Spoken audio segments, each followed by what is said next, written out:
मतदारसंघामध्ये लातूर शहराचा चेहरा मोहरा बदलण्याचं काम गेल्या 3-4 वर्षामध्ये झालेलं आहे.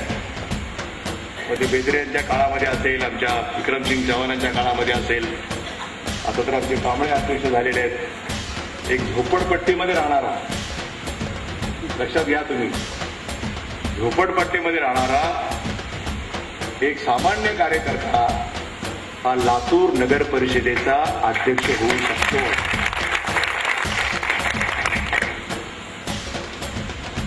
वैजनाथराव शिंदेच्या सारखा तालुका काँग्रेसचा अध्यक्ष, पंचायत समितीचा माजी सभापती, एक सामान्य कार्यकर्ता.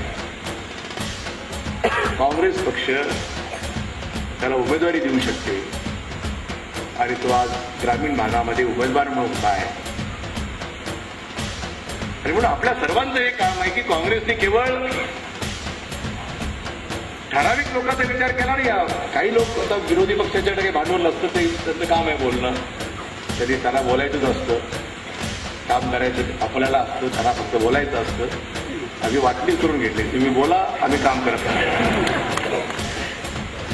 आणि म्हणून ठीक आहे, त्याला काय टीका टिप्पणी करायची असेल की असेल, परंतु सामान्य माणसं विसरत कामाची कोण आहे, कोण काम करतं, कोण अडचणीने धावून येतं, कोण मदत घेऊन वाटायला येतं गावामध्ये, ते कधी लोक विसरत नाही. आणि म्हणून वैजनाथराव शिंदेसारखा, कांबळ्यांच्या सारखा ही साधी माणसं आहेत. कधी त्यांनी स्वप्न पाहिलं नाही की आम्ही एक दिवस लातूरच्या नगरपालिकेचे अध्यक्ष होऊ.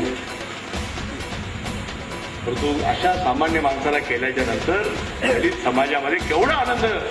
अनेकांनी मला टेलिफोन करून सांगितलं, अनेकांनी माझ्याशी बोलले की साहेब आम्हाला असं वाटलंच नाही की झोपडपट्टीवर राहणारा माणूस अध्यक्ष होईल.